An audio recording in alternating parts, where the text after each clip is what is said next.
Nishima ma'am, can you please turn on your video so that we can begin? Yeah, thank you so much. Well, a very good afternoon, everyone. Welcome to yet another series of this 8 days women series that celebrates and promotes womanhood and femininity. Well, this is organized by NSS unit of Govindgarh Public College, Alor Khanna, which is a multi-faculty institute managed by Govindgarh Educational and Social Welfare Trust. And it is also recognized under 2F and 12B of UGC and affiliated to Punjab University, Chandigarh. Well, it is well stated that when a woman wants to live, no one wants her to live the way she wants. Today, the world has changed and quite well developed, but that discrimination and oppressing women and their choices exist even today. The only difference is that now it is visible in less form. And to deliberate upon this topic, which is women and society, we have amongst us Dr. Nishima, Assistant Professor, Department of Applied Sciences, UIET, Punjab University, Chandigarh. Ma'am, we extend a warm welcome to you.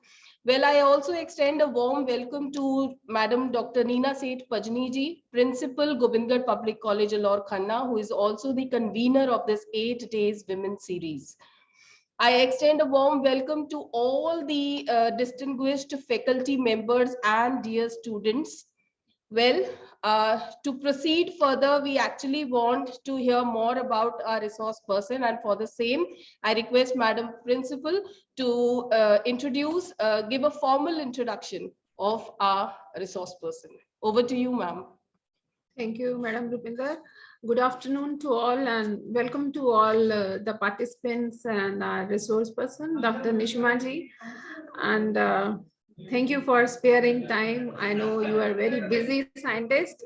And it's honor for me to introduce that she is at present working as assistant professor at Department of Applied Sciences, UIT, Punjab University, Chandigarh. And by qualification, she is a BSc Honors School in Chemistry, MSc Honors School, both from the Punjab University, and PhD Chemistry from Institute of Microbial Technology and Punjab University. And her research interests are biosensing of contaminant using nanomaterials and peptides, development of antimicrobial and targeted drug delivery using nanoparticles and self-assembly of nanomaterials. Ma'am, we have teachers here. Most of the participants are teachers here, and they are from humanities, commerce, and business management background. But I can tell in short that this is a very specialized field, and you are a seasoned researcher and above all a pleasant personality, and whenever I watch you on YouTube. So beside this, her selected professional recognition are that she has a membership in the Indian National Young Academy of Science and Chemistry in NIAS last year only, awarded by Indian National Science Academy, and she has been awarded with Srimati Premlata Jain Best Research Award, that is the highest for highest cumulative impact factor, and awarded by the Professor DVS Jain and Srimati Premlata Jain Research Foundation in 2019. So honor to know that, ma'am. बहुत मुश्किल होता है इतना highest impact factor लेके आना.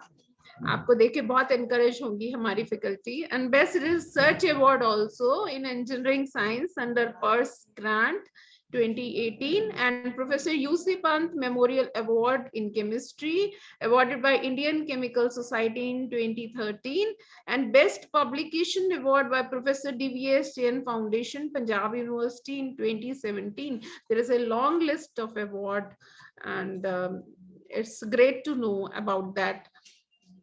Professional experience that at present working as assistant professor at Department of Applied Sciences, and earlier worked as also worked at Center for Nanoscience and Nanotechnology Department, and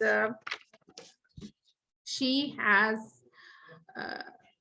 total publication 55 in international peer-reviewed journals of repute, and 1 book and 2 book chapters and 2 patents. And she has supervised 9 students, 9 project handled, and supervised 7 PhD students, and 4 are pursuing their PhD. One postdoc is attached with her, and there are other long list of awards also. An honor to have you today. And as you are aware that today is the 6th day of women series, and the topic of today is about women and society. हम इसका medium of instruction थोड़ा mix type रखेंगे, क्योंकि एक mix group है. हम चाहते हैं कि लार्जर लेवल तक संदेश जाए. आपको बुलाने का जो एक कारण था, that you are a successful woman, and what you have faced in your life, and as a scientist also, like बहुत demanding career रहता है scientist का, और बहुत successful आप कर रहा है. What is your perspective about the society? What are the expectations of the society, and how you maintain that the personal and professional balance? And what is your take कि सिर्फ ये जो balance है वो as a women को ही बनाना होता है, men को नहीं बनाना होता है? There are so many questions, हम बाद में लेंगे. तो हम इसके बारे में आपका perspective जानना चाहते हैं. Over to you, Dr. Nishima, please. Thank you so much, ma'am. Thank you, Neena ma'am, for your kind words. आपने मेरे लिए इतना अच्छा बोला. I don't know whether I deserve it or not, but thank you so much, ma'am. And आपको सबसे पहले thank you कि आपने ये series के बारे में सोचा, मतलब इसको start किया. यही एक बहुत important step है towards empowering women in not only in science जो कि हम लोग हैं, but also जैसे आपने कहा कि बाकी faculty भी हैं यहाँ पे from humanities. So all of us, so thank you from all of us first of all. And before I start, I would like to share my screen.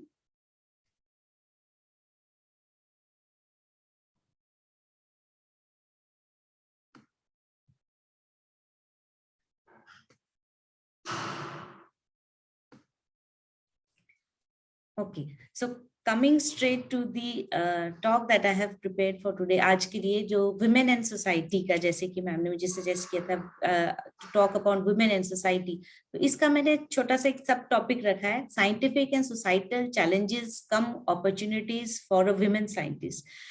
तो आप इसको as scientist ना लेके social scientist भी ले सकते हैं, as a women educationist भी ले सकते हैं. I think that would be a proper wording for this. So first of all, this indeed is a unique initiative जो आपने start किया to promote women in education, in research. And मैं अपनी presentation में actually यही discuss करना चाहूँगी exactly जो मैम ने point out किया कि what was my journey, what are my views on this topic, और मुझे क्या लगता है कि इस चीज में हम क्या कर सकते हैं to improve जो अभी situation है, current situation, उसको further कैसे improve कर सकते हैं.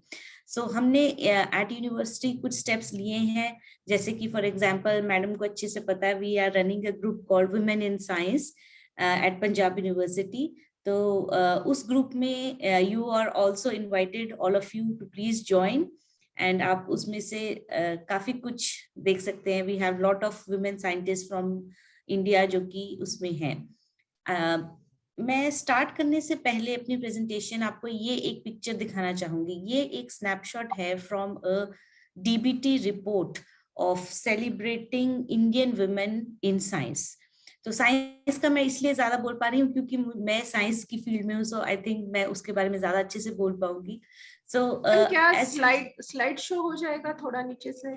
Madam I will try, but हमने एक्चुअली पहले ट्राई किया था, सो स्लाइड्स वर नॉट मूविंग, इसीलिए मैंने स्लाइड शो नहीं किया. अगर if it is moving, is it moving now? Yeah, okay, then it is fine. I'll put it in the slideshow right now. ठीक है. So now it is in this full slideshow option. तो ये जो आप list देख पा रहे हैं, so it is divided into few topics, जैसे कि women who broke the glass ceiling, उसमें है आनंदीप गोपाल जोशी, जिनको हम आनंदीबाई जोशी के नाम से ज्यादा जानते हैं, कादम्बिनी गांगुली, जानकी अमल, जिनके ऊपर एक अवार्ड भी है हमारे इंडिया में, Janaki Ammal bio scientist award, Irawati Karve. Then और इसमें सब हेडिंग्स में आप देख सकते हैं वुमेन हु इंस्पायर्ड, जैसे कि अर्चना शर्मा, भटनागर लॉरिएट्स, आप देख सकते हैं handful of women Bhatnagar laureates हैं यहाँ पे, and then Infosys laureates. Apart from them women in science जो एडमिनिस्ट्रेशन में हैं, जैसे कि मैडम मंजू शर्मा जो डीबीटी में थे, डॉक्टर रेणु स्वरूप अगेन डीबीटी, किरण शॉ हम अच्छे से जानते हैं इनको। सो इनमें से मैं फर्स्ट 4 जो women who broke the glass ceiling है उनके बारे में थोड़ा सा आपको हिस्ट्री थोड़ा सा शॉर्ट में बताना चाहूंगी before I go into what are my opinions on this topic. तो जैसे कि मैंने आपको बताया women who broke the glass ceiling में इस रिपोर्ट में आनंदीबाई जोशी का सबसे पहले मेंशन है। So why it is so important, कुछ लोग आप में से ऑलरेडी इनके नाम को जानते होंगे कि ये कौन थी। तो आनंदीबाई जोशी जो थी वो शी वाज ओनली 14 जब वो शी एंटर्ड मदरहुड, वो सिर्फ 14 इयर्स की थी। और जो उनका बेबी था ही डाइड इन 10 डेज में ही, क्योंकि उनको कोई मेडिकल केयर और फैसिलिटीज नहीं मिल रही थी। तो ये जो ह्यूज ट्रॉमा उन्होंने फेस किया था इस वजह से, उस बेबी के 10 डेज के अंदर जो डेथ हुई थी उस वजह से, इससे उनको एक ट्रिगर मिला था कि उनको कुछ इंडिया में हेल्थ केयर करना चाहिए। ये जो हम बात करें दिस इज ऑफ 1865 की बात है। And then she died in 1887, TB से उनकी डेथ हुई थी, और उस टाइम वो 22 साल की भी नहीं थी। तो उनकी जो अनफुलफिल्ड ड्रीम्स थे वो इनफैक्ट बाद में बाकी विमेन ने रियलिटी में कन्वर्ट किए। सिमिलरली आप नेक्स्ट इमेज देखेंगे, this is of doctor Kadambini Ganguly. इन्हें बोलते हैं a doctor who broke the myth. क्यों? क्योंकि इन्होंने कादम्बिनी गांगुली जी जो हैं, जो बंगाल से थी, she was an independent physician. 19th century में ये एक इंडिपेंडेंट फिजिशियन थी, जहाँ पे कि सिर्फ ये जो फिजिशियंस का जो एरिया था, डॉक्टर्स का जो एरिया था, ये प्राइमरीली मेल डोमिनेटेड एरिया था। तो कादम्बिनी गांगुली जी ये फर्स्ट वुमेन थी, first of the 2 women in India जिन्होंने प्रैक्टिस करनी शुरू की थी मेडिसिन की। जो दूसरी थी वो ऑफ कोर्स आनंदी गोपाल जोशी जी थी, और इन्होंने she was the other one. तो इनके लिए एक इम्पॉर्टेंट चीज और थी कि ये एक इंडिया फ्रीडम स्ट्रगल जो हुआ था उसमें भी इन्होंने पार्ट लिया था, and she was the first women जो कि डाइस पे बैठी थी एक सेशन के, इंडियन नेशनल कांग्रेस का जो सेशन था उसमें ये फर्स्ट वुमेन थी जो डाइस पे बैठ पाई थी। Again she also died in 1923। उस टाइम ये मेडिकल एड इनको नहीं पहुंच पाया था इस वजह से। थर्ड इमेज जो आप देख रहे हैं नीचे, this is of Janaki Ammal 1897 to 1984। ये एक पायनियरिंग बॉटनिस्ट थी इंडिया की, एंड इनका जो वर्क है वो इसलिए इम्पोर्टेंट है क्योंकि आज हम जो शुगर लेते हैं, जो शुगर खाते हैं हम, उसकी जो एक्स्ट्रा स्वीटनेस है वो इनकी वजह से, क्योंकि इन्होंने ही एक sweeter variety of sugar cane develop की थी। I'm really sorry to interrupt. This slide is not moving. ये उसी स्लाइड पे हूँ ma'am, women who broke the glass ceiling, जिसमें 4 फोटोग्राफ्स हैं। ओके हाँ जी मैम, फोटोग्राफ वाली स्लाइड विजिबल नहीं है। ओके, मैं स्लाइड शो एंड कर देती हूँ। Is it visible now 4 photographs? Yes, it's visible now. हाँ जी, तो मैं फुल स्क्रीन नहीं करूंगी, इसको शॉर्ट में ही रख लेते हैं। वो there is I think some problem.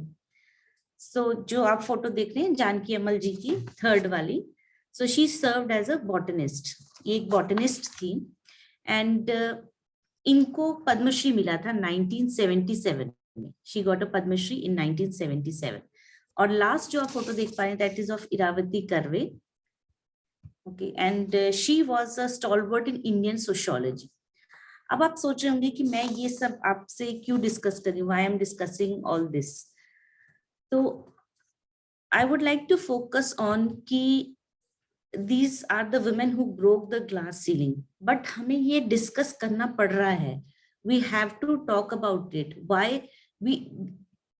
Because there does exist a glass ceiling for them. Are there any men who broke the glass ceiling? Why there are no men who broke the glass ceiling? This is because there is no glass ceiling for them actually. Men के लिए कोई glass ceiling है ही नहीं है। ये जो हमने society, अब मैं उस टॉपिक पे आती हूँ जो हमारा है women and society. So society ने एक glass ceiling फिक्स कर दी है for women, be it in science, be it in humanities, जो भी है glass ceiling फिक्स कर दी है, which is not there for men.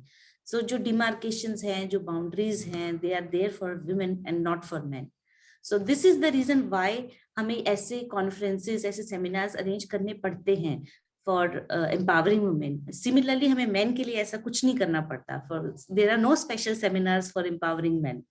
There should be actually seminars for sensitizing everyone, men and women both. अब next मैं आपको एक और एग्जांपल दिखाना चाहूंगी. आई थिंक आप देख पा रहे होंगे स्क्रीन पे डॉक्टर कमला सोहनी की picture. She carried out work on nutritional value of plants. तो इन्होंने अप्लाई किया था at ISC for a research fellowship. But जो तब वहां पे ISC बैंगलोर के जो डायरेक्टर थे, everybody knows professor CV Raman, great scientist जिन्होंने इंडिया को बहुत ज्यादा लॉरल्स दिए हैं. सो अनफॉर्चुनेटली उनको लगा कि विमेन कॉम्पिटेंट नहीं है रिसर्च के लिए. So Kamala Sohonie was actually rejected for working at ISC Bangalore, a premier institute. तो बहुत इन्होंने उस चीज को अपोज किया क्योंकि इनके लिए एक बहुत इंपॉर्टेंट था रिसर्च कैरी आउट करना. तो डॉक्टर CV रमन ने इनके सामने कुछ कंडीशंस रखी, एंड कंडीशंस वो आप इस ग्रीन बॉक्स में देख सकते हैं. फर्स्ट कंडीशन थी that she will be on probation for 1 year. वो प्रोबेशन पे रहेंगे 1 year के लिए, जब तक कि प्रोफेसर रमन को ये नहीं लगता कि उनका जो वर्क है वो वर्दी है उस इंस्टीट्यूट में काम करने के लिए. सेकेंड, उन्होंने कहा कि she would work whenever her guide required her to, irrespective of the time of the day. Third, which is the most जो बिल्कुल सही नहीं है, third point, that she will not spoil the environment for other researchers. ये categorically उनको कहा गया था that she will not be a distraction to the male students. तो आप सोच सकते हैं कि उनके लिए ये कितना इंसल्टिंग चीज रहा होगा कि वो रिसर्च करना चाहते हैं और उनके सामने ये पॉइंट्स रखे गए थे. So she felt violated and shamed, but उन्होंने इस चीज को एक वो नहीं लिया, डिस्करेजमेंट की तरह नहीं लिया. She accepted the conditions और उन्होंने इस चैलेंज को एक्सेप्ट किया. बट लेटर उन्होंने ये बात जरूर कही थी कि दो Professor Raman was a great scientist, he was narrow-minded. I can never forget the way he treated me just because I was a woman. Even then, Raman didn't admit me as a regular student. This was a great insult to me. The bias against women was so bad at that time. What can one expect if even a Nobel laureate behaves in such a way? Anyway, हमें इससे ये पता लगा कि उन्होंने इस चीज को एक्सेप्ट किया और लेटर ऑन जो उन्होंने रिसर्च आउटपुट दिखाया, उस वजह से प्रोफेसर रमन को उनको तो रिसर्च के लिए परस्यू करने देने का अलाउंस तो दिया ही गया, but it open the gates of ISC Bangalore to every other women. उसके बाद कोई भी वुमेन रिसर्चर वहां पे एडमिशन ले पाई थी. एंड ऑफ कोर्स इनका जो रिसर्च करियर रहा उसके लिए उनको राष्ट्रपति अवार्ड भी दिया गया, प्रोफेसर कमला को. And she was appointed as the director of institute of science.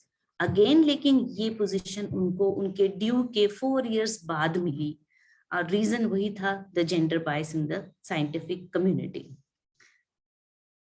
एक और एग्जांपल मैं आपको देना चाहूंगी which is of another very important contributor. She was doctor Darshan Ranganathan. She was one of the best biochemist, हमारी कंट्री की best biochemist, and but she was never awarded by our country.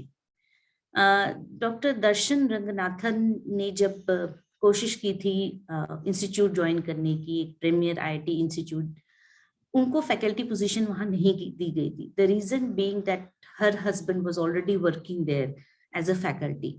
सो उन्होंने जो अपना रिसर्च करियर, इतना successful research career बनाया, that was only because of her hard work. उन्होंने अपने hard work से अपने रिसर्च ग्रांट्स ऑब्टेन की और अपना पूरा रिसर्च करियर उस बेसिस पे बिल्ड अप किया.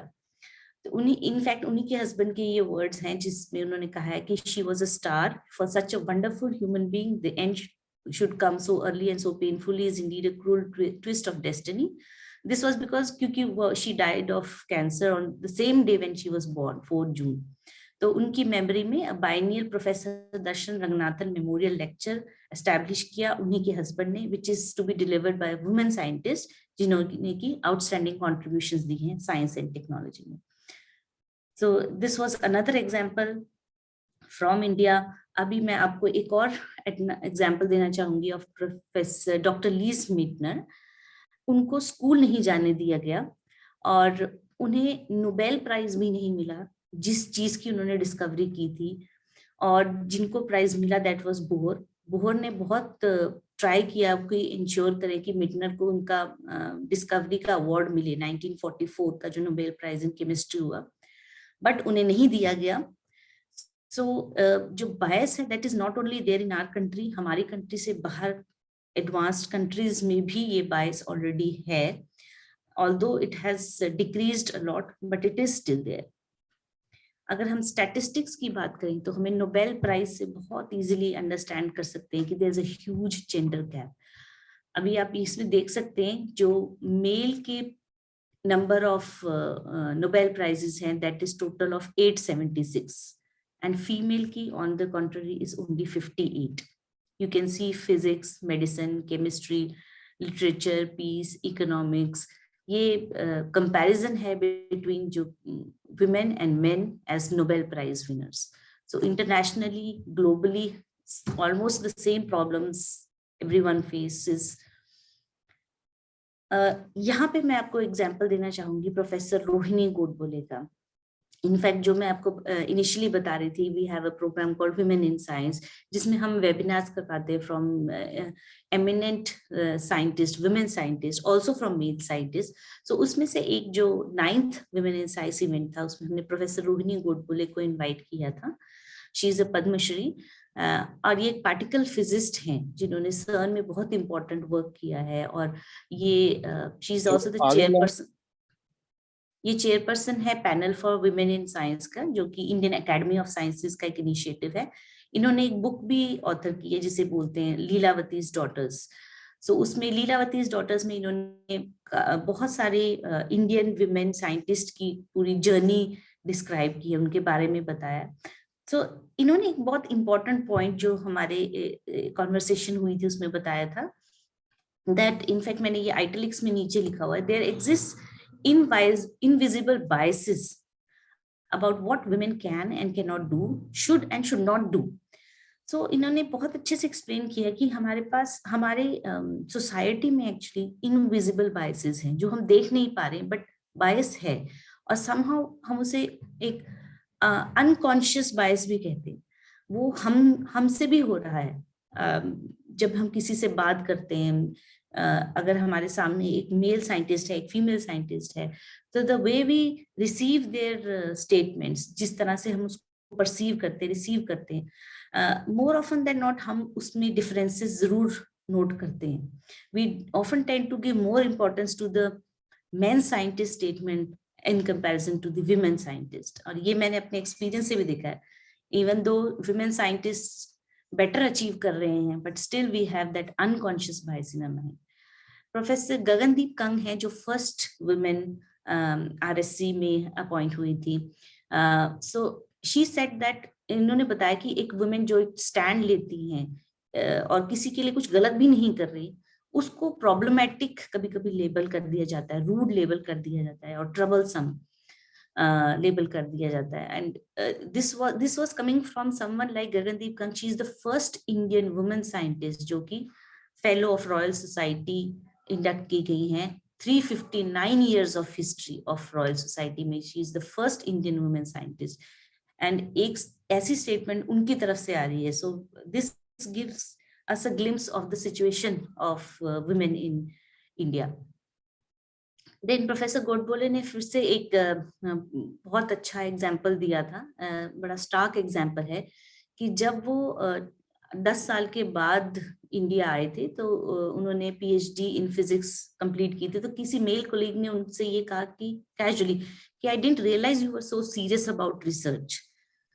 कोई एक्सपेक्ट ही नहीं कर रहा है कि विमेन साइंटिस्ट इतनी सीरियस हो सकती हैं अपने रिसर्च के बारे में। तो what she said was that my gender had some part to play in that assumption. अगर वो women now के दूसरे जेंडर के, तो शायद दूसरा इंसान इतना ऐसा स्टेटमेंट नहीं दे सकते थे।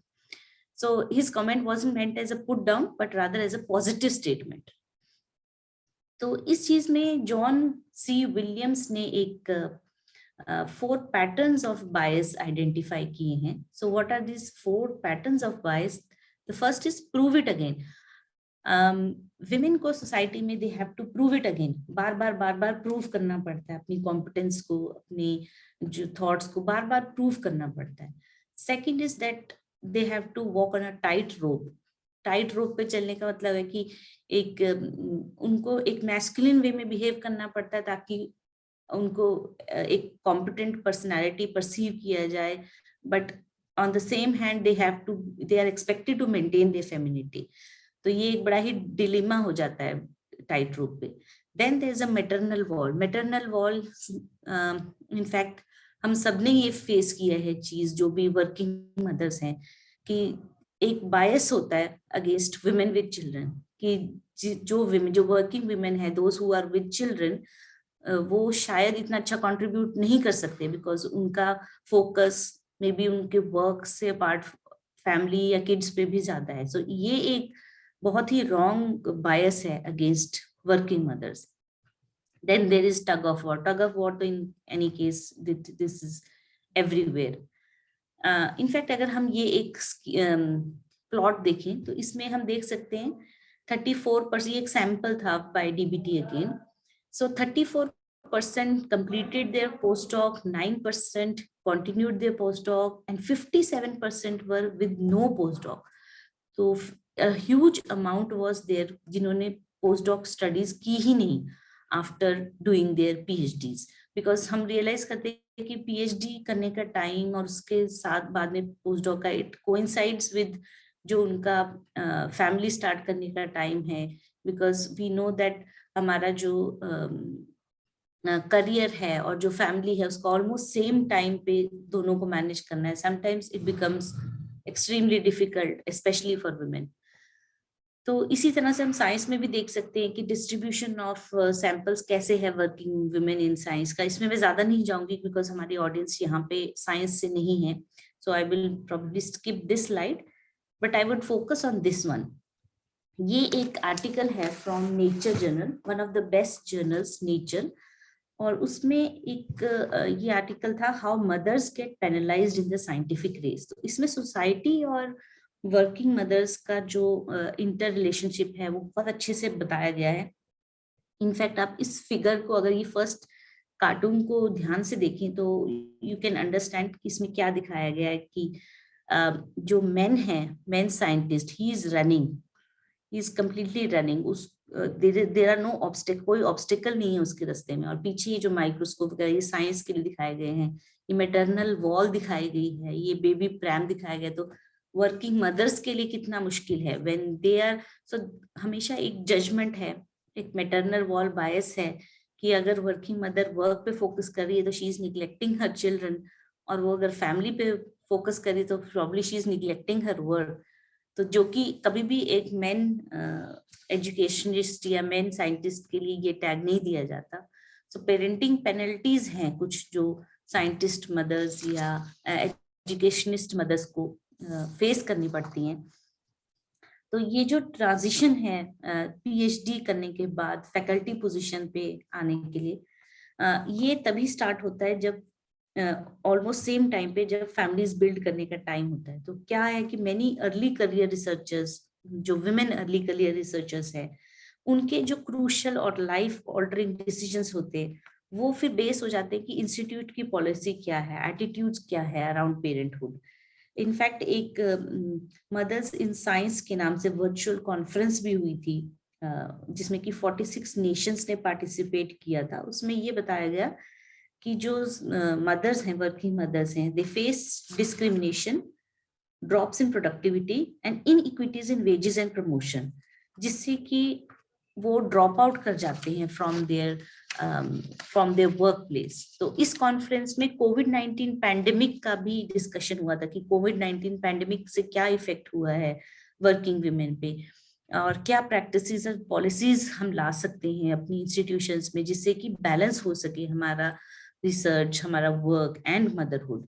तो इसमें ये जो मदर इन साइंस कॉन्फ्रेंस है, इसमें एक सर्वे हुआ है 2020 में ऑफ 9,000 पीपल फ्रॉम 128 कंट्रीज, और उसमें ये पाया गया था 58% mothers, 22% women without children, 13% fathers और 7% मैन विदाउट चिल्ड्रन। ये वो स्टैटिस्टिक्स हैं जिन्हें कॉम्प्रोमाइज करना पड़ा अपनी वर्क फील्ड्स के लिए, जिसमें आप देखेंगे सबसे ज्यादा जो परसेंटेज है 58% that was of mothers, और सबसे कम है 7% of men without children.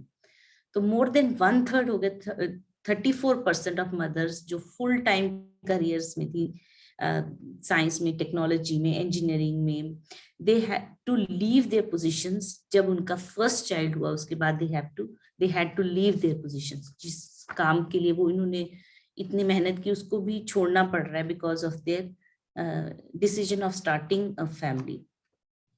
तो हर करियर स्टेज पे देखा गया इस सर्वे में कि साइंटिस्ट मदर्स जो हैं उन्होंने कम पब्लिकेशंस पब्लिश की हैं as compare to the scientist fathers. इससे ये कोई रिलेशन नहीं है on their competence, on their research minds, but this is more about the situation that they are in, the lack of help from the society. तो इसी सर्वे में 38% of scientist mother's ने कहा कि उनको कम ऑफर मिल रहे हैं फॉर प्रोफेशनल अपॉर्चुनिटीज पेरेंट बनने के बाद, in comparison to just 13% of scientist fathers. तो 38% विमेन को ये लग रहा है और 13% मेन को ये लग रहा है. सो जो बैरियर्स हैं इसमें की नोट स्पीकर थी, इन्होंने ये बताया कि जो बैरियर्स हैं वो लार्जली इनविजिबल हैं, वो हम नोटिस नहीं कर पाते हैं, बट वो प्रेजेंट है बट इनविजिबल है. तो सभी ये अज्यूम करें that they can do this hard work, और मदर्स भी, ये जो वर्किंग मदर्स हैं वो भी एक्सपेक्ट करें that they can do it everything and then they work more hard. Finally क्या होता है, they hit the wall and then they say that mothers can do it all, और then they choose to leave the work, और फिर वो एक लगता है कि जैसे पर्सनल डिसीजन है. But scientist fathers, educationist fathers, they rarely have to face this kind of a choice. Again, इसमें एक last finding थी कि with the arrival of the first child, mother's productivity drops immediately by up to 48%. In fact, ये चीजें होनी नहीं चाहिए, because जो responsibility है of a family, जो traditional सेट में देखा जाता है that belongs only to the women, with change in times they should be distributed amongst the whole family. यही एक तरीका है जिससे कि हम इस प्रॉब्लम को सॉल्व एक्चुअली कर पाएंगे. मोर फंडामेंटल प्रॉब्लम्स जो मुझे ऐसा लगता है, now I am coming to my own suggestions और view points in this regard. अभी तक तो मैंने आपको स्टैटिस्टिक्स शो किया था कि क्या है and what all we have researched on this topic, but ज्यादा जो फंडामेंटल प्रॉब्लम्स हैं जो कि हम सोसाइटी में ये देखते आ रहे हैं, that women academics are judged, they are always judged. तो एकेडमिशियंस जो वुमेन हैं उनके लिए कोई ना कोई जजमेंटल स्टेटमेंट जरूर आएगी. फॉर एग्जाम्पल, जो मेन के लिए कहा जाता है दे आर डिसाइसिव, स्ट्रॉन्ग और असर्टिव, ये सारे उनके पॉजिटिव पॉइंट्स में काउंट किया जाता है. बट वुमेन के लिए जो सेम ये एडजेक्टिव्स हैं, डिसाइसिव, स्ट्रॉन्ग, असर्टिव, ये चेंज हो जाते हैं टू बीइंग अग्रेसिव और डिफिकल्ट, जो कि एक नेगेटिव टर्मिनोलॉजी है. तो वुमेन के लिए अगर आप women is decisive, she strong, she is assertive, उसको नेगेटिव ओरिएंटेशन में ज्यादा लिया जाता है. मेन के लिए ये सब पॉजिटिव ओरिएंटेशन में लिया जाता है. Again what I feel that men who can speak up and stand up in meetings, they are termed as vocal. But जो वुमेन है, those who can speak up, they are termed as having complaining problem or maybe too verbal. So this is the general perception of the society. इस तरह से women को एक subtle तरीके से एक दबाने की कोशिश होती है, but it is again invisible और unconscious. ये unconsciously होता है, कोई intentionally ये नहीं किया जाता, but it in unconscious manner it is there. So जैसे कि मैम ने बताया कि मुझे अपनी भी स्टोरी शेयर करनी है, तो I would like to share my own stories. So we are 2 sisters and my mother used to work, my father of course was working, my mother used to work, वो दूसरी city में work करते थे, she couldn't get a job here, so again she was in the academics. So उनका हमने देखा कि how she used to manage family, how she used to manage her work. वो वीकेंड पे आते थे, पूरा वीक वो बाहर जॉब पे रहते थे. सो उनके लिए बहुत डिफिकल्ट था, but she was very, I mean, into, she wanted to build her career and also support her family. तो ये चीज हमने बचपन से ही देखा एंड इसमें हमारा फादर का रोल बहुत इंपॉर्टेंट था। ये why I am mentioning this is, ये बहुत इंपॉर्टेंट है क्योंकि अगर वो उनको सपोर्ट नहीं करते तो प्रॉबेबली हम ये चीज नहीं सीख पाते और वो भी ये सब नहीं कर पाते। So his role was very important. जिस तरह से वो हमें उनका फीडबैक देते थे कि she is working so hard और उनको पूरा सपोर्ट करते थे, तो this is what is required by the society. The support system should be very very strong. और जब खुद मैंने ये जो डिफरेंसेस देखे अप टू पीएचडी, मैंने कभी ये चीज नोट नहीं किया था कि there is any differentiation between men and women scientist, but definitely जब हम पोस्ट डॉक के लिए बाहर गए सो आई नोटिस्ड कि जो मेन साइंटिस्ट है सेम पोजीशन पे उनको ज्यादा सैलरी दी जा रही है as compare to the women scientist. Even मैंने अपने केस में ही देखा कि सेम पोजीशन पे मुझे और मेरी सैलरी और मेरे हस्बैंड की सैलरी में पोस्ट डॉक सेम इंस्टीट्यूट में डिफरेंस था। और that was not based on the CV, that was based on the gender, which is totally wrong. Again invisible unconscious bias के बारे में तो मैंने काफी बात की ही है कि इनविजिबल अनकॉन्शियस बायस बहुत ज्यादा है। इनफैक्ट हम जब हमारे बच्चे छोटे होते हैं हम इनडायरेक्टली उनमें ये इनविजिबल अनकॉन्शियस बायस डाल ही देते हैं। जब हम उनको गर्ल्स को पिंक कलर के लिए ज्यादा वो एनकरेज करते हैं, वी से बॉयज ब्लू कलर, तो हम एक कैटेगराइज कर देते हैं कि boys are for this, girls are for this. हम उनके एक कंडीशनिंग कर देते हैं गर्ल्स के माइंड में कि they are not as strong as male counterparts, जो कि हमें बचपन से ही इस चीज को बिल्कुल ध्यान देना चाहिए कि हमें ये चीज नहीं करनी है। इनफैक्ट हम इट इज आवर रिस्पॉन्सिबिलिटी कि हम अपने बच्चों में वो इक्वालिटी लाएं। इनफैक्ट जो बॉयज हैं उनको सेंसिटाइज करें that they should be respectful towards the girls and the women. Challenges after motherhood, of course मैंने आपको जो सर्वे है उसमें भी बताया with statistics that there are challenges after motherhood. In fact exponentially increase हो जाते हैं मदरहुड के बाद जो चैलेंजेस हैं for working women. So again, at this point of time where support from the family and support from the society is very important, uske bina it is very difficult. So then challenges for permanent position in the same city. In fact, आप किसी भी young early career researcher से पूछेंगे तो यही बताएंगे कि उनको सबसे important, सबसे challenging task ये रहता है कि same जगह पे दोनों जो कपल है दोनों को सेम वर्किंग पोजीशन मिल जाए। So this is again a very, it is like I can say Herculean task होता है कि उसमें सेम पोजीशन सेम सिटी पे एक वर्किंग पोजीशन मिल जाए, because that is very important again. Then there is gender bias in everyday situations,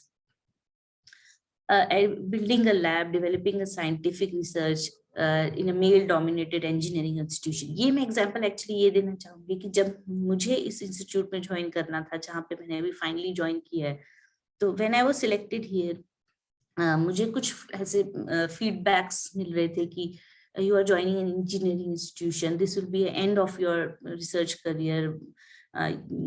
women का engineering institution में रिसर्च करियर बनाना, वो भी साइंस फील्ड में, it is impossible. So I heard it, but मुझे मेरा सिर्फ एक फोकस था कि मुझे अपना काम करना है, मुझे अपनी रिसर्च करनी है। I don't have to bother about what other people are saying कि ऐसा पहले नहीं हुआ है, अब कैसे हो सकता है। ठीक है, पहले नहीं हुआ, there is always a first time. So then I started, I worked hard, I didn't care about what people would say that आप इतनी देर तक रुक रहे हैं, इतना लेट तक काम कर रहे हैं। But you have to be brave enough to fight all these situations. You have to be sensible enough कि आप selective hearing करें, ignore करें उस चीजों को जो कि आपको लगता है कि biased approach हैं, and when required you will have to stand up against gender bias, which is very important. Then gender bias in research submissions and acceptance, ये चीज भी मैंने पर्सनली नोट किया है। जब हम कभी कुछ रिसर्च आर्टिकल सबमिट करते हैं, प्रपोज करते हैं, definitely there is some kind of gender bias. It is assumed कि man can lead research group better than a female, जो कि बहुत जगह फीमेल रिसर्चर्स ने इस चीज को निगेट किया है, बट स्टिल ये कॉन्सेप्ट होता है। इवन मैंने कई बार देखे कि जब हम रिसर्च स्कॉलर्स को वो करते हैं, एडमिट करते हैं अपने इंस्टीट्यूशन में, some of the research guides do have this tendency कि वो चाहते हैं कि मेल रिसर्च स्कॉलर्स को ही रखें, फीमेल को ना रखें, because then they will get married and they will have children and then may be they will not be able to contribute much to research. इन चीजों के लिए एक वे आउट है, इस चीज को हमें एज अ बायस कंसिडर नहीं करना चाहिए। उनको दे should be given, the girls should be given due credit, और उनको अपॉर्चुनिटीज भी मिलनी चाहिए अपना वर्थ प्रूव करने के लिए। दैट लीडरशिप, हमारे पास रोल मॉडल्स भी बहुत कम है, फीमेल रोल मॉडल्स जो कि हम देख सके। और लास्ट जो मुझे बहुत इंपॉर्टेंट लगता है कि हम स्टीरियोटाइपिंग बहुत कर देते हैं, जैसे कि हम सब्जेक्ट्स में स्टीरियोटाइपिंग कर देते हैं कि जो मेन हैं, जो विमेन हैं, वो मैथमेटिक्स में, इलेक्ट्रॉनिक्स में, गैजेट्स में दे will not be very good. ये हम पहले ही एक स्टीरियोटाइपिंग माइंड में कर देते हैं कि बायोलॉजी में प्रॉपर बेटर हैं, ह्यूमैनिटीज में बेटर हैं, बट प्रॉबेबली मैथमेटिक्स में या इलेक्ट्रॉनिक्स में बेटर नहीं है। इनफैक्ट इस इंजीनियरिंग इंस्टीट्यूशन में मैं भी ये भी देख रही हूँ कि मैकेनिकल इंजीनियरिंग में हार्डली एक पूरे सेक्शन में there is only one girl, और बायोटेक्नोलॉजी में there are lot of girls. तो ये चीज, ये जो स्टीरियोटाइपिंग हमने इंड्यूस की हुई है, we should, it is time, it is high time कि हमको स्टीरियोटाइपिंग को बिल्कुल खत्म कर देना चाहिए। अभी तक मैंने सब चैलेंजेस की बात की और वो कि क्या प्रॉब्लम्स हैं, but now finally I think I should go into कि क्या इस कुछ ये जो हम स्ट्रगल करते हैं day to day, I think हर कोई करता है, हम में से भूपिंदर मैम, नीना मैम, ये सभी ये चीजों को फेस करते होंगे रोज, एंड सभी ने लेकिन इसके ऊपर उठ के अचीव किया है लाइफ में, इसको फाइट करके, इससे आगे बढ़ के। सो इसका एक फायदा है कि स्टूडेंट्स जो हैं वो काफी इंस्पायर हो जाते हैं व्हेन दे सी कि जो उनका फीमेल मेंटर है, they work hard and they are achieving things in life. इसका मैं एक एग्जांपल दूंगी कि once around 3 or 4 years back मेरी एक रिसर्च स्कॉलर का इंटरव्यू था, उसने मतलब मेरे पास ज्वाइन करना था as a researcher, as a PhD scholar. और जिस दिन उसका इंटरव्यू था यहाँ पे, the next day was my delivery, caesarean delivery, तो मेरा सर्जरी थी, बट उससे बिल्कुल एक दिन पहले उसका इंटरव्यू था। तो जब इंटरव्यू हो गया, सब कुछ हो गया, उसने मुझे काफी दिनों बाद ये बात बताई कि मैडम, मैंने अपनी मदर को जाके ये बात बोली कि ऐसे मैंने अपनी मैम को इंटरव्यू देना था and next day she had her surgery, और उन्होंने फिर भी वो आए और इंटरव्यू लिया मेरा और सब कुछ प्रोसेस कंप्लीट किया। सो शी सेड कि मेरी मदर ने कहा कि मैं होती तो मैं शायद नहीं आती। तो उसने कहा कि हाँ, बट अगेन उसकी मदर ने उसे समझाया कि सी आप को इसको एज ए एग्जाम्पल लेना चाहिए। So there are numerous other example, जिससे कि आप एक रोल मॉडल बन सकते हैं स्टूडेंट्स के लिए कि you have to break, shatter the stereotypes and move ahead. और इसका ये एक और फायदा होता है कि योर ओन चिल्ड्रन, आपके अपने बच्चे, they get empowered when they see equal parenting. तो इस चीज का हमें एग्जाम्पल्स रखना है for even for other women scholars और अदर स्टूडेंट्स। तो हाँ, रिसर्च वाइज मैंने आई एम हैप्पी टू से कि कंप्लीट किए हैं 10 research projects despite all this all the bias that we have every day and day and night in profession, in family, everything, different funding agencies से after PhD। और वही statement जो मुझे हमेशा याद रहती कि somebody had said that this will be a dead end of your career। in fact I'm started off, उसको मैंने बहुत अच्छा start off ले लिया as for my career। तो hardly matters कि आप यहाँ पे कोई रिसर्च कल्चर है कि नहीं, अगर आपको करना है, आपके जील है, आप वो सब कुछ कर लेंगे irrespective of your gender। like what I think Professor Godbole had said that मुझे नहीं ठीक लगता कि कोई मुझे कहे कि I am a women scientist, I am just a scientist, I'm not a woman or a man scientist, just a scientist। और एजुकेशनिस्ट है तो उसको एजुकेशनिस्ट की तरह ही लेना चाहिए, not as a female or a male educationist। then और इसी हार्डवर्क का नतीजा था कि I could publish good research papers and build my own lab. And बिल्कुल रॉ से कुछ भी नहीं था हमारे पास, और सब कुछ धीरे धीरे स्टेप बाय स्टेप अचीव किया। Of course it is difficult to work in a man's domain, but eventually you have to do it, you can not make any excuse for it कि इस चीज को आप जेंडर को as an excuse नहीं ले सकते. Then there are some initiatives by the government also, जैसे कि एक बहुत ही अच्छा initiative है which is Gender Advancement for Transforming Institutions. This is called Gati. Gati is a program. The PI is Professor Pratibha Jolly. Again हमने उनको Women in Science platform पे भी बुलाया था और उन्होंने काफी अच्छा इसके बारे में explain किया कि गति में वो क्या क्या initiatives हैं run by Government of India. Then एक किरण डिवीजन है जिसमें कि women scientist A, B, C divisions हैं. This is knowledge involvement in research advancement through nurturing. So government of India ने काफी प्रोग्राम्स निकाले हैं जिसमें कि वुमेन साइंटिस्ट, वुमेन एजुकेशनिस्ट को अपलिफ्ट किया जा सके, जैसे कि उद्यम शक्ति पोर्टल है फॉर वुमेन एंटरप्रेन्योर्स, मतलब स्टार्टअप्स के लिए. देन देयर इज अ विज्ञान ज्योति प्रोग्राम जो कि DST का है, Chetana by the government of Karnataka. ये सारे प्रोग्राम्स हैं जो गवर्नमेंट ऑफ इंडिया के हैं. इनफैक्ट अगर आप में से कोई स्टूडेंट्स इसको देख रहे हैं तो दे कैन क्लिक पिक्चर, इसका स्नैपशॉट ले सकते हैं, उनके काम आएगा ये. इंस्पायर फैकल्टी एक प्रोग्राम है जो कि PhD सबमिट किए हुए स्टूडेंट्स जो हैं वो अप्लाई कर सकते हैं. इंस्पायर फैकल्टी में जो it is equivalent to the post of an assistant professor at IIT. इसमें बहुत अच्छी सैलरी दी जाती है by government of India. This is again from department of science and technology. इसमें इंडिपेंडेंट रिसर्च ग्रुप आप बना सकते हैं. इनफैक्ट मैंने भी इसी स्कीम में सिलेक्ट हुई थी और it is I think one of the best schemes by the government.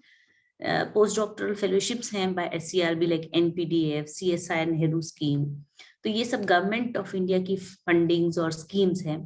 कुछ लोकल इनिशिएटिव्स भी हम ले सकते हैं, जैसे कि आपके कॉलेज ने ये इनिशिएटिव लिया है to run this series, this many days की सीरीज है. इसमें आपने डिफरेंट रिसोर्स पर्संस को बुलाया है to speak on different topics related to gender equity.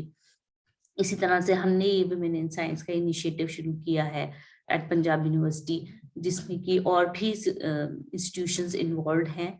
और इसमें हम वेबिनार्स कराते हैं for women scientist, for women scholar, जिसमें कि जो यंग फीमेल गर्ल्स हैं, रिसर्चर्स हैं, वो इंस्पायर होती because they listen to accomplished scientist, women scientist. तो वो भी इंस्पायर होते हैं कि ये अचीव कर सकते हैं. तो उनके लिए एक सामने एक रोल मॉडल होता है, एक एग्जाम्पल हो जाता है. तो वो उस चीज को इम्बाइब कर सकते हैं और उनको एक मोटिवेशन मिलता है कि yes they can also go for it even in countries like India. तो ये एक लोकल इनिशिएटिव्स इनफैक्ट बहुत इंपॉर्टेंट है and I am really very happy कि आपके कॉलेज ने ये इनिशिएटिव लिया है. So it gives the idea कि जो हाईएस्ट लेवल पे जो थिंकिंग है that is into this direction, empowerment की तरफ. देन अभी वेरी रिसेंटली ऑन 11 फरवरी 2022 को ये एक इंटरनेशनल इनिशिएटिव निकला है, न्यू जेंडर इक्वालिटी रूल्स निकले हैं for recipients of European commission grants. इसमें ये मैंने पढ़ा था कि यूरोपियन कमीशन ग्रांट्स जिनको भी मिल रही हैं उनको वो ग्रांट तब तक नहीं दी जाएगी जब तक कि वो एक जेंडर इक्विटी रिपोर्ट नहीं सबमिट करेंगे. वो बताएंगे नहीं कि उन्होंने कितना जेंडर इक्विटी मेंटेन किया है अपने इंस्टीट्यूशन में. तो उनकी ग्रांट रोक दी जाएगी अगर वो उस चीज को, उस रूल को सेटिस्फाई नहीं करेंगे. सो these things are ये हमारी कंट्री में भी एक्चुअली बहुत इंपॉर्टेंट है, these kind of initiatives. But I would say that the most wanted, the most important is the change in the social perspective. जब तक हम social perspective को change नहीं करेंगे, जो कि definitely एक short time में नहीं हो सकता, it is very difficult. But this is the most important, the change in the social perspective. जब तक ये change नहीं होगा, things will run very slow for the women educationists. मैंने कुछ स्लाइड्स प्रिपेयर की थी रिसर्च इंटरेस्ट वाली, but I think that would be mainly into the science, so I would not probably go into that. ये थोड़ा सा मेरा research का आउटलाइन है, the field I work in nano particles, but since the audience is from humanities so I would not go into this. तो हम कुछ ऐसे नैनो पार्टिकल्स नैनो साइंस के थ्रू सिंथेसाइज करते हैं, उनको यूज करते हैं फॉर एंटी माइक्रोबियल एक्शन या कैंसर ड्रग डिलीवरी में ऐसे ही यूज करते हैं. सो लॉट ऑफ वर्क हमारे रिसर्च ग्रुप इसमें कर रहे हैं और अच्छा पब्लिश भी कर रहे हैं. स्टूडेंट्स बहुत अच्छा, I have I think more of female researchers than male researchers with me. तो दिस इज अगेन, ये हमने एक एंटी एपिलेप्टिक ड्रग का बनाया था, nano formulation. So this was, अब हम ये सेल्फ असेंबली पे काम कर रहे हैं, पेप्टाइड्स पे. तो इस चीज का तो मैं डिस्कस नहीं करूंगी. I would go to straight away to acknowledgements. So before this मैं मेंशन करना चाहूंगी कि एक्नॉलेजमेंट के बाद अगर कोई भी आपके माइंड में क्वेश्चन हो तो please feel free. And for the acknowledgements, I am very, very thankful to Principal Ma'am, Dr. Neena Seth Vajni, and the team of her college, जिन्होंने कि समझा कि ये चीज बहुत इम्पोर्टेंट है और उन्होंने इतना एक लंबा सीरीज ऑर्गेनाइज किया. It is not easy. One day का मुझे सेमिनार करवाना होता है, इट बिकम्स सो डिफिकल्ट. उन्होंने इतनी पूरी सीरीज रन कर रहे हैं and so successfully they are running it. So hats off to them. And I'm thankful to the various departments where I have worked nationally and internationally. And for my research, I'm thankful to the research scholars and the postdoctoral fellows and the various funding agencies जो कि हमें funds देते हैं for carrying out research. And of course to Indian National Young Academy of Sciences, जिनके साथ मिलकर हम ये Women in Science का program जो करते हैं normally once a month वो कर पा रहे हैं. And before going into the question answer sessions or interaction session, एक ये quote मुझे बहुत अच्छा लगता है from Barbara McClintock, that if you know you are on the right track and if you have this inner knowledge, then nobody can turn you off no matter what they say. So अगर आपको पता है कि आप right track पे हैं और आपके पास वो inner knowledge है, तो आप कोई भी कुछ भी कहे, आप उस अपने जो आपका रास्ता है उस पे चलते रहिए. कोई भी बायस हो, कुछ भी हो, आप अपना रास्ता ना छोड़िए. जो आप करना चाहते हैं वो करके दिखाएं बस. Thank you so much. Thank you so much for your patient listening. And I would love to have any discussions, question answers, queries, whatever. Thank you.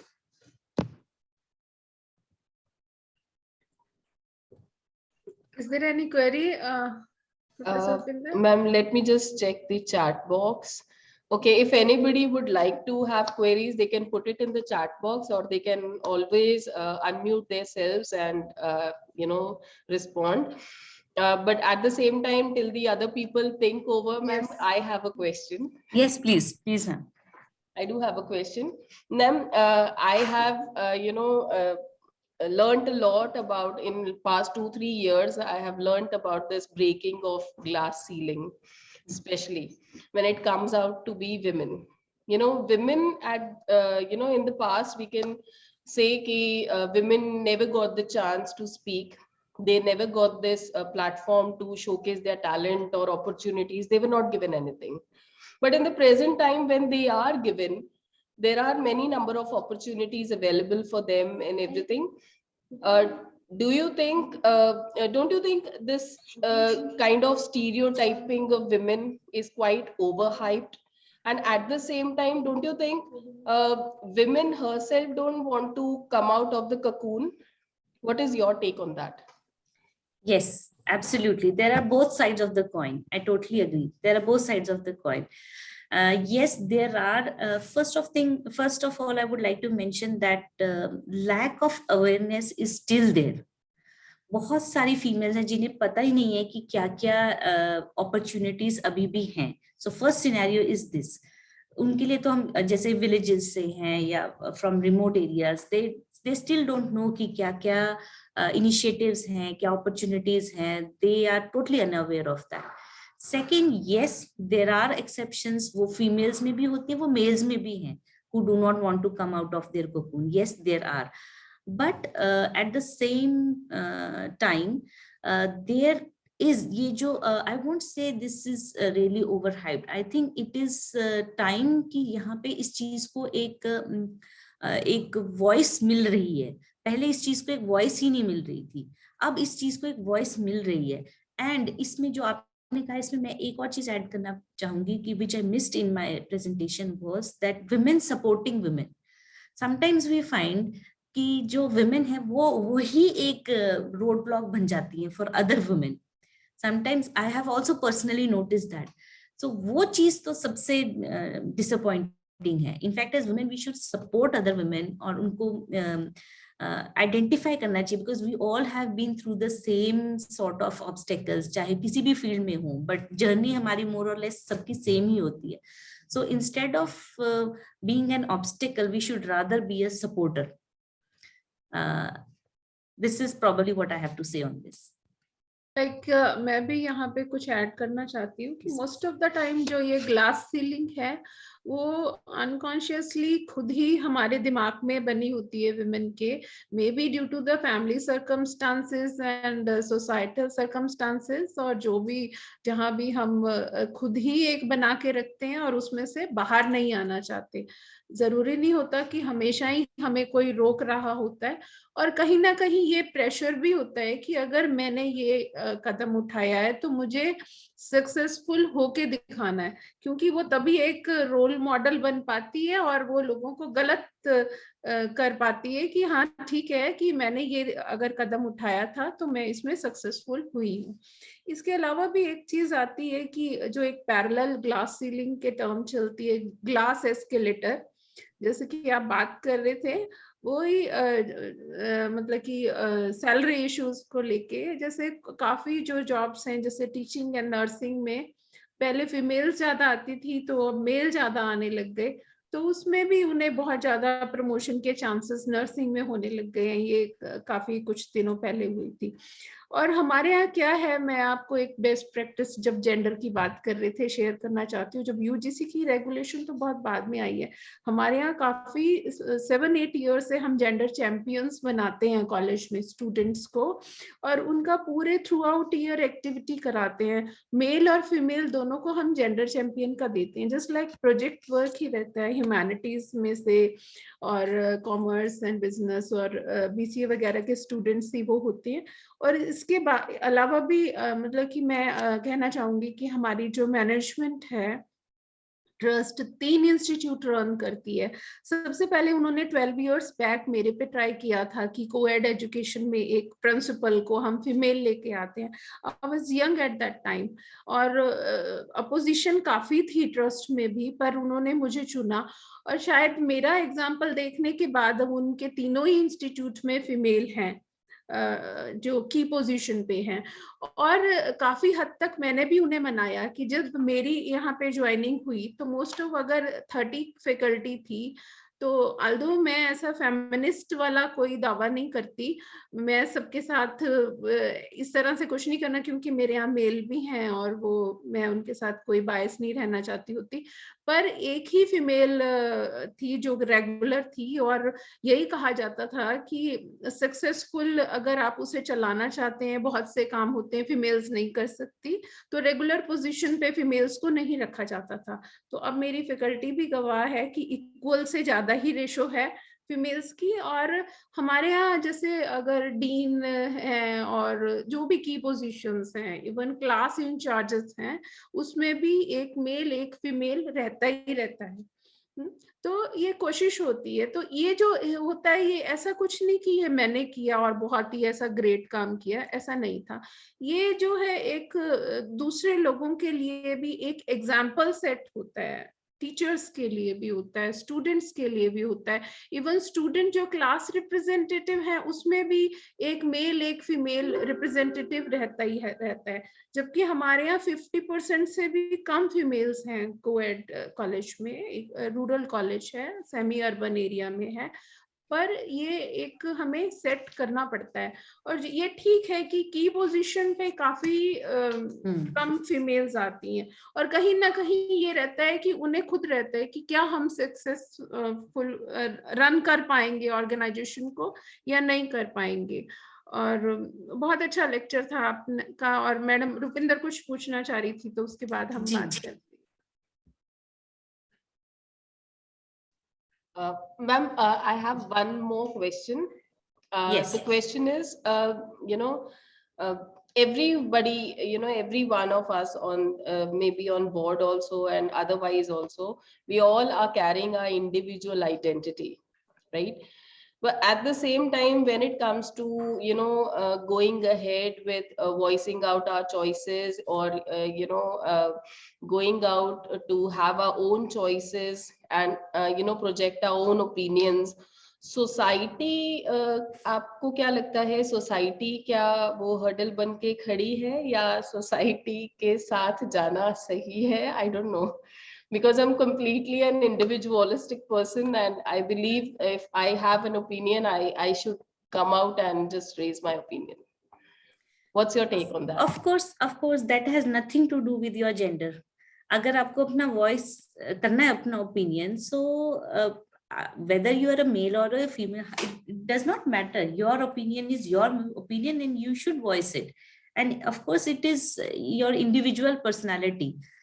अगर आपको अपना ओपिनियन रखना है तो of course you can, you have all the right in the world to do so. तो आपको कोई नहीं रोक सकता, ये तो आपका अपना राइट है. This is your totally your right. It doesn't have to do anything with your gender. I don't think it has to do anything with the gender. Is society being an obligation, like coming up Obstruction. with yeah.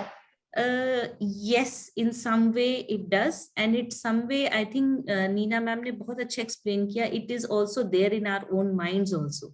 तो ये काफी road block हमारे अपने खुद के mind में भी imagine हमने किया होता है, कुछ हद तक सोसाइटी की तरफ से भी होता है.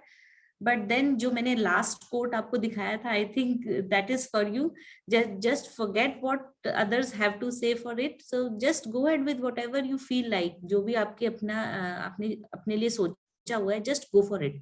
इन द एंड आपको उस चीज के लिए आपको रिवॉर्ड मिलेगा definitely, but yes you have to face more struggles as compared to your male counterparts. ये भी at the same time it is true, because they as an administrator मैं ये सोचती हूँ डॉक्टर निशिमा कि ये जो इनविजिबल बैरियर है ना, मैंने खुद फील किया है, ये मेल्स के माइंड में भी रहता है.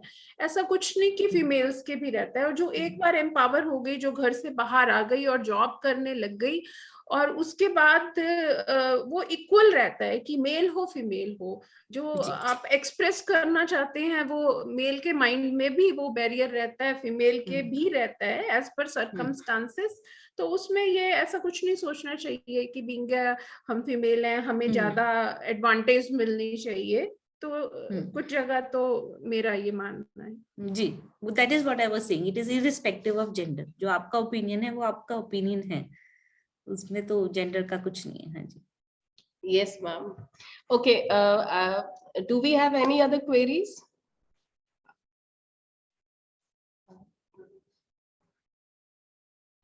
Well, I don't think, ma'am. They are all satisfied with your. If they have any queries, they can always write to me at my email ID. I had mentioned nishima@pu.ac.in. So I'm always. You can always put it in the chat box. Sure. I will. Yeah. So, ma'am, should I propose a thanks? Yes.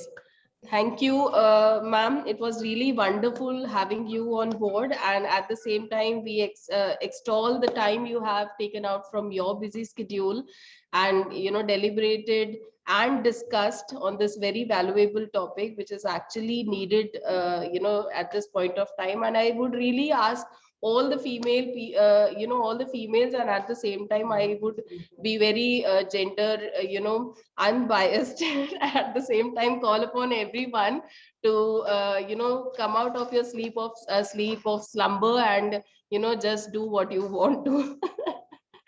Thank you so much, ma'am. It was really nice having you on board, and we look forward to many more future deliberations. Thank you. Thank you for inviting me. Nishima. Thank you, madam. Thank you.